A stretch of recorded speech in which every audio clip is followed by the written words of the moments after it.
अस्सलाम वालेकुम। कैसे हैं आप लोग? अच्छा, इस वीडियो में हम लोग बात करेंगे कि पाकिस्तान के अंदर अगर आप लोग इन्वेस्टमेंट कर रहे हैं बैंक के साथ, सो बेसिकली अगर आप बैंक में पैसे डाल रहे हैं किसी भी सेविंग अकाउंट के अंदर, तो आपको कितना रिटर्न मिलना चाहिए। तो अगर हम सिंपल बात करें तो भाई मॉनेटरी पॉलिसी जो इस वक्त पाकिस्तान की है वो है 23% आपको रिटर्न मिलना चाहिए बैंक के थ्रू। ठीक है। उसके ऊपर ऑब्वियसली आपका एफईडी भी कटता है, तो that is like around tax होता है एफईडी जो आपका है, excise tax that is around I think 3 to 4% annually. और मंथली बात करें तो आपका तकरीबन 15% कटता है क्योंकि आप फाइलर हो गए। अगर आप फाइलर नहीं है तो आपका 30% कटेगा। ठीक है। तो लेट्स से कि अगर आपको ईयरली मिल रहे हैं 23%, 1 लाख के ऊपर, यानी कि कितने 23,000 रुपये मिल रहे हैं अगर आपको, तो आपको जो मंथली हैं वो आपको मिल रहे होंगे तकरीबन 2,000 रुपये। उसके ऊपर आपका जब एफ कटेगा तो 15% के हिसाब से तो आपको 3,000 रुपये वो माइनस होने के बाद, सॉरी एफ कटने से पहले आपको मिल रहे होंगे 2,300 रुपये, और वो कटने के बाद आपके जो 3,000 रुपये 300 रुपये, तो डाटा से आपको 2,000 रुपये मिल रहे होंगे। ये सिंपल टर्म्स में आपको रेट मिलना चाहिए। अब होता क्या है बैंक्स के अंदर, जब आप सेविंग्स अकाउंट खोलते हैं तो आपको पता नहीं होता कि आपको रेट कितना मिलेगा, क्योंकि बैंक्स वाले आपको बताते नहीं है। और बैंक्स में डिफरेंट तरीके के आपके जो होते हैं सेविंग्स अकाउंट होते हैं, सेविंग्स प्लान होते हैं। तो बेसिकली कुछ आपके पास होते हैं फिक्स डिपॉजिट या टर्म डिपॉजिट। अच्छा, इसका फ़ायदा टर्म डिपॉजिट होता है ना, इसका फ़ायदा आपको नहीं बैंक को होता है हमेशा। तो आप फिक्स डिपॉजिट या टर्म डिपॉजिट ये रख के समझ के करते हैं कि भाई मैं इसमें डाल रहा हूँ 6 महीने के लिए पैसे, तो उसके अंदर इतने पैसे आ जाएंगे जब वो मैं ओपन करूँगा, यानी कि मैं तोड़वाऊँगा, रिडीम करूँगा। तो होता ये है कि ये पैसा बैंक के पास आ जाता है, बैंक आगे लोन देता है, और लोन की बेस के ऊपर वो जितना अर्न करना चाहता है उससे अर्न करता है, और उसके बाद आपको थोड़ा सा एंड में प्रॉफिट निकाल के दे देता है और आप खुश हो जाते हो। मगर ये अच्छी अच्छी बात नहीं है, इसका फ़ायदा जो है वो बैंक को हो रहा है, आपको फ़ायदा नहीं हो रहा। आपको रखना चाहिए मंथली सेविंग्स अकाउंट के अंदर। मंथली सेविंग्स में होता ये है कि आपके पास फ्रीडम होता है, यानी कि अगर आपने उसके अंदर लेट्स से कि तकरीबन 5 लाख रुपए उसके अंदर आपने रख दिए, और 5 लाख रुपए आपको अगर निकालने पड़े लेट्स से कि भाई 15 दिन के बाद, आपने कहा यार मुझे 15 दिन के बाद वो पैसे निकालने हैं, मुझे किसी और जगह पे लगाने हैं, तो वो आराम से आप निकाल सकते हो। अगर आप उसकी जगह फिक्स डिपॉजिट रखोगे, आप टर्म डिपॉजिट रखोगे, तो वो आप 1 महीने के बाद निकाल तो सकते हो, मगर उसके ऊपर आपको सरचार्ज लगेगा, यानी कि पेनल्टी लगेगी बैंक की तरफ से, जिसके अंदर जो आपकी कैपिटल अमाउंट है वो भी कम हो सकती है।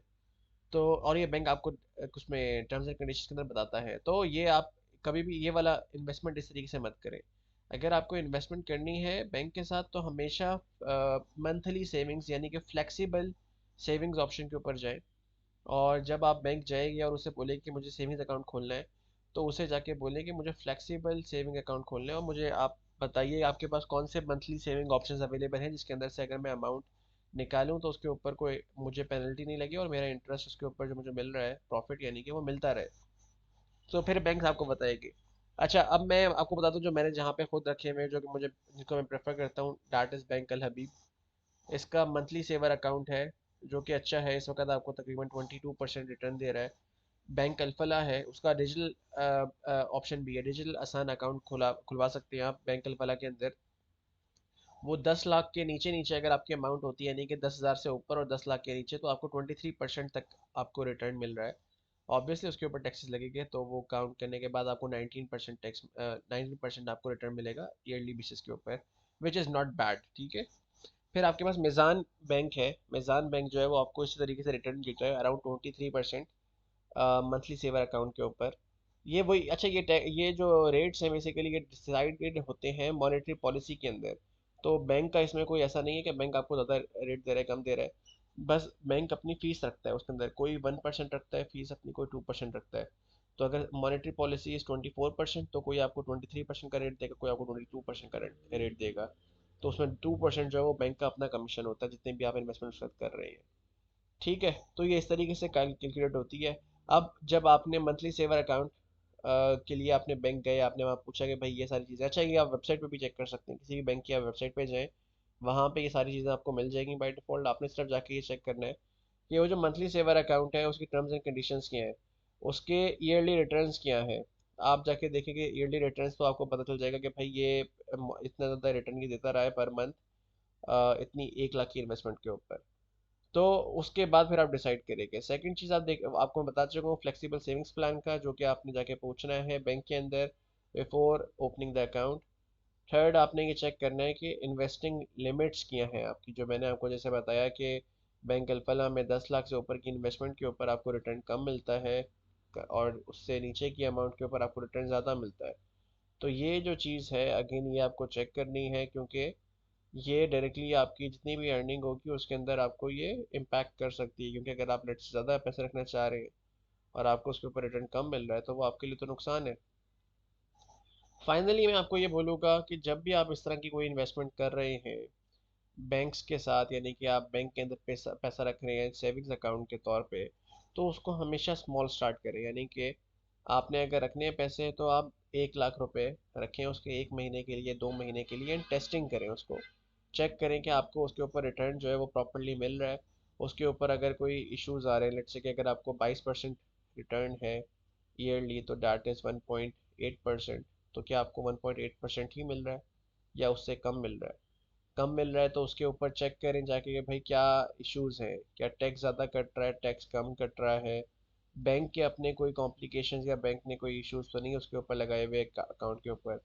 ये सारी चीज़ें जब आपको क्लियर हो जाएगी ना 1-2 महीने के अंदर, ये टेस्टिंग करने के बाद जो आपका ट्रायल पीरियड होगा, तब फिर आप अपनी मेजर अमाउंट वहाँ पे इन्वेस्ट कर सकते हैं, क्योंकि ये एक सेफ इन्वेस्टमेंट ऑप्शन है पाकिस्तान के अंदर। और उसका फ़ायदा ये है कि बैंक से आप डायरेक्टली पैसा निकाल भी सकते हैं आराम से।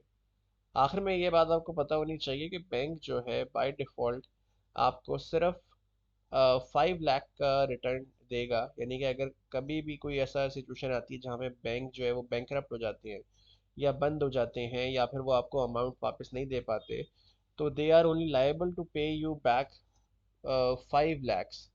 तो उससे ऊपर जितनी भी अमाउंट होगी वो बैंक लायबल नहीं होगा। जो हमारी गवर्नमेंट की तरफ से डिपॉजिट प्रोटेक्शन स्कीम है, डीपीएस कहलाती है, उसके अंदर ये क्लियरली मेंशन कर दिया गया है। और आपको बैंक के थ्रू काफ़ी मैसेज आते भी होंगे डीपी डिपॉजिट, जो ये डीपीएस है बेसिकली डिपॉजिट प्रोटेक्शन स्कीम, उसके, तो उसमें आपको ये पता होना चाहिए। उसके अलावा अगर आप इन्वेस्टमेंट करना चाह रहे हैं तो मैं आपको वीडियो में सब कुछ डिटेल्स बता चुका हूँ। कोई मोर और इन्फॉर्मेशन चाहिए उसके बारे में तो आप कमेंट कर सकते हैं। बाकी मुझे बताएं किस तरह की वीडियोस लग रही हैं, इस तरह की वीडियोस आपको चाहिए या नहीं चाहिए। Okay, thank you.